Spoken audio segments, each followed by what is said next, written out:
নমস্কার বন্ধুরা, অনুর খাবার ঘরে সবাইকে স্বাগত। আজ আমি নিয়ে এসেছি পাবদা মাছ। পাবদা মাছটা এখন কেটে নুন হলুদ মাখিয়ে নেব। আর এখানে বেগুন কেটে নিয়েছি, বেগুন দিয়ে পাতলা ঝোল করব। হালকা দেব হচ্ছে হলুদ নুন ঝোলে দেব, আর দেব কালো জিরে ফোড়ন, তেলে একটু লঙ্কার গুঁড়ো দেবো, কাঁচা লঙ্কা দিয়ে একটা দেবো, দিয়ে আমি মাছটা বানাবো। আমি কেটে নুন হলুদ দিয়ে মেখে ফিরে আসছি, ভেজে দেখাচ্ছি। বন্ধুরা, মাছ কেটে নুন হলুদ মেখে ফিরে এসেছি।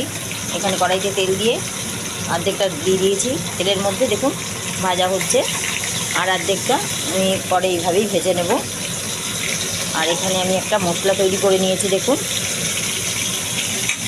নুন, লঙ্কার গুঁড়ো, হলুদ গুঁড়া, কিছু না। এখানে ধনেপাতা নিয়েছি, আর বেগুনের মধ্যেও নুন আর দিয়ে দিয়েছি। এর মধ্যে মেখে নিয়ে আমি মাছ ভাজা হয়ে গেলে ভেজে নেব। এবার আমি মশলাটাকে গুলে নিচ্ছি। মাছটা ভাজা হতে হতে আমি গুলে নিচ্ছি, দেখুন এইভাবে গুলে রেখে দিচ্ছি। তারপরে আমি মাছটা উল্টে দিচ্ছি। দেখুন মাছটা ভাজা হয়ে গেলে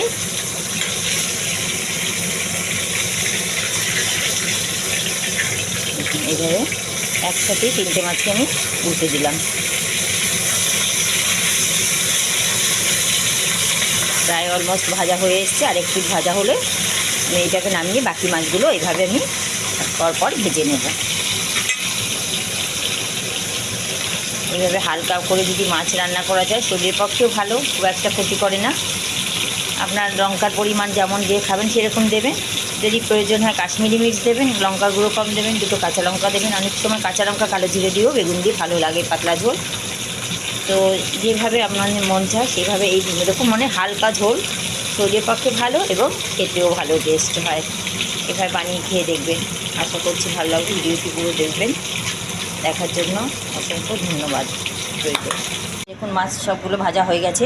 এবার ওই তেলেই আমি একটু কালো জিরা দিয়ে দিচ্ছি, দিয়ে আমি বেগুনটা দিয়ে দেবো। দেখুন তেল অনেকটাই আছে, আশা করছি এই তেলেই হয়ে যাবে। খুব বেশি তেল দিয়ে করবো না। বেগুনে নুন হলুদ দিয়ে দিয়েছি।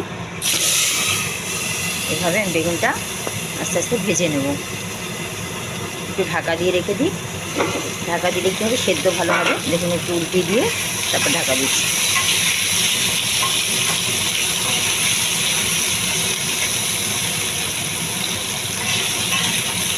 খুব বেশি দিলাম না বেগুন, আর বেশি গলাবও না, একটু লালচে ভাজা হবে। তারপর আমি মশলাটা দেবো, দিয়ে আমি জল দেবো মশলা কষিয়ে।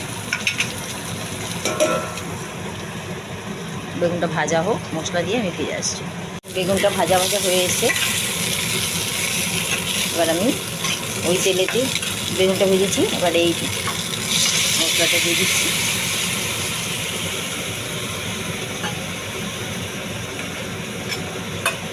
বাটিটা ধুয়ে একটু জল দিয়ে দিলাম, দিয়ে এবার ভালো করে মশলাটাকে আমাকে কষাতে হবে, যাতে কাঁচা লঙ্কা, শুকনো লঙ্কার গন্ধ না আসে সেরকমভাবে। কাঁচা লঙ্কাটা আমি পরে দিয়ে দেবো।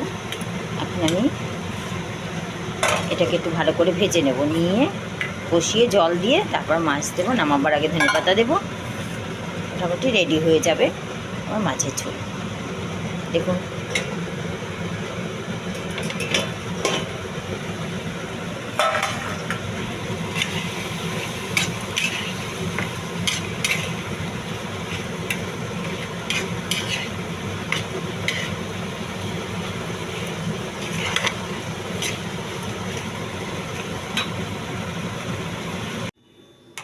দেখুন বন্ধুরা, বেগুনটা কষে নিয়ে ভালো করে মশলার সাথে জল দিয়ে দিয়েছি। এবার জলটা ফুটে উঠছে প্রায়। দেখুন একটু ফুটে উঠলে আমি মাছ দেবো। মাছ দিয়ে ধনেপাতা দিয়ে আমি নামাবো। দেখুন ফুট ধরেছে একটু একটু।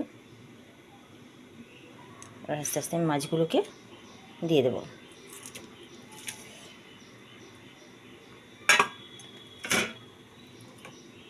মাছগুলো একটু সেদ্ধ হবে 2 মিনিট, তারপরে আমার ঝোল রেডি হয়ে যাবে। এভাবে একটু উল্টে পাল্টে ভিতরে ঢুকিয়ে দেবো, যাতে মাছগুলোর মধ্যে মশলাটা ঢোকে। টকবক করে ফুটে উঠছে, ধনেপাতা দিয়ে দিচ্ছি।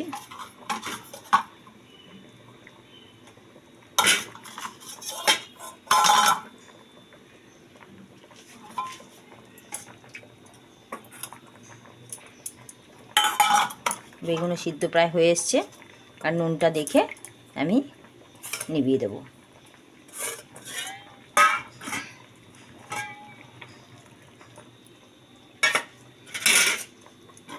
একটু মাছগুলোকে উল্টে পাল্টে দিই, যাতে প্রত্যেকটার মধ্যে একটু মাছের সেদ্ধ হয়ে যায়, রসটাও ঢোকে। দেখুন বেগুনও সেদ্ধ হয়ে গেছে।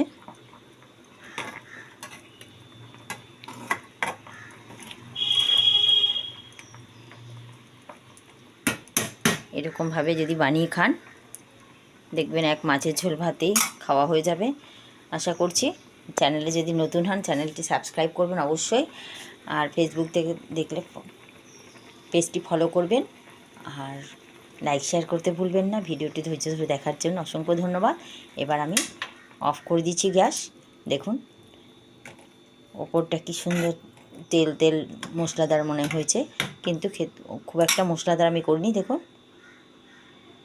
কেমন লাগছে অবশ্যই রান্না করে খেয়ে কমেন্টে জানাবেন। আর নতুন নতুন রান্নার জন্য যদি বলেন, আশা করছি করতে পারবো, রান্না দেব। তো সেই জন্য আমার সাথে থাকবেন, পাশে থাকবেন। অসংখ্য ধন্যবাদ। সবাই সুস্থ থাকবেন। এবার আমি ঢেকে রেখে দিচ্ছি।